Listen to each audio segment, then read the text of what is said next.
Hey everybody, good Wednesday morning, top of the morning to you. Hope you're doing okay this morning.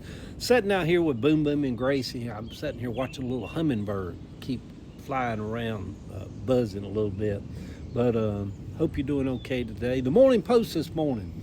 Beware of people who act holy. Eddie William Sellers, coming to you from East Point, Georgia. I like to put my name in there. I like to holler it, don't I? Quit hollering, Eddie, and just talk normal to people. Do a decent video. Quit being foolish. But anyhow, beware of people who act holy or act too holy. The last day of April is here. April flew by, so will May, June, and July.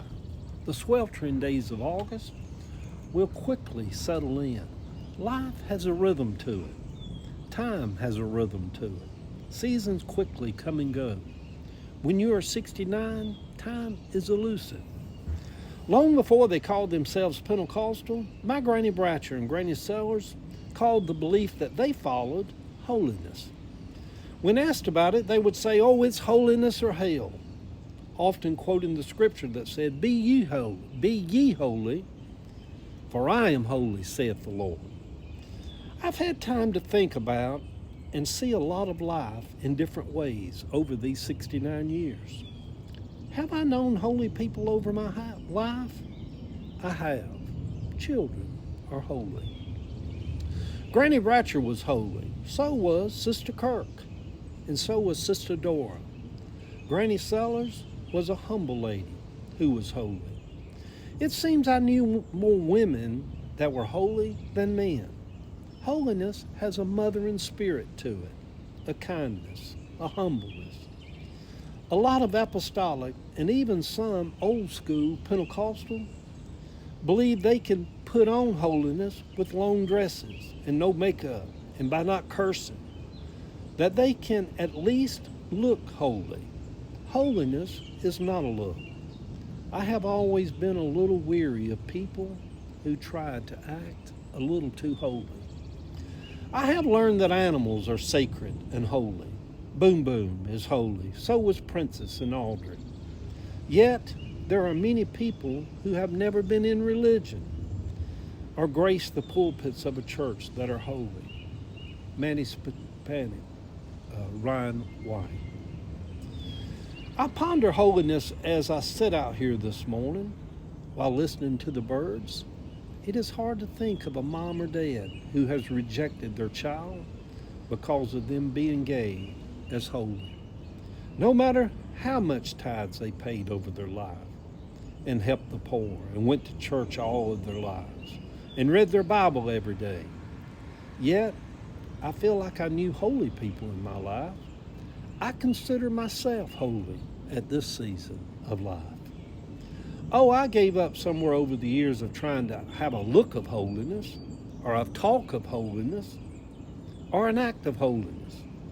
I came to realize somewhere along the way that being the truest version of yourself was the holiest thing I could have ever walked in.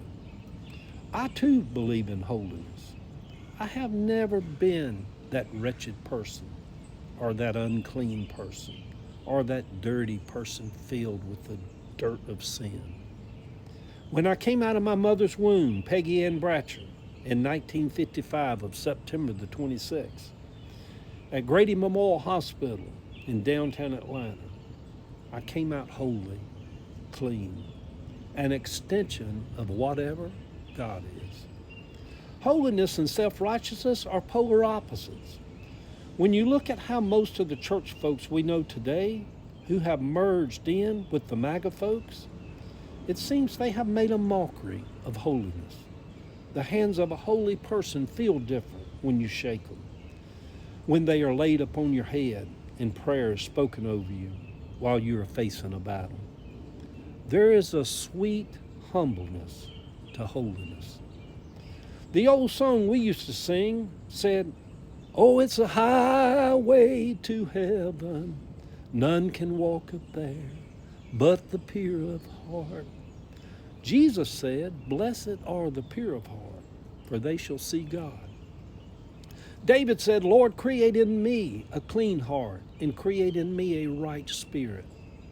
I'm feeling all scripturally while sitting out here this morning with the hummingbirds that seem to be coming by to speak a word of faith to me. The birds are holy. Not one shall fall from the sky without God knowing about it. So said a holy man one time. Jesus was holy. Good Wednesday morning, sweet people.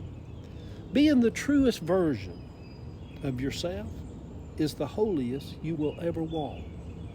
That is when you peel off the varnish of society and family and what other people had dressed you as and walk as you with God. The picture over on my Facebook page, my outside bathtub full of plants. It's a good way to soak all the new plants and let them be until I can get around to putting them in the ground. Love y'all.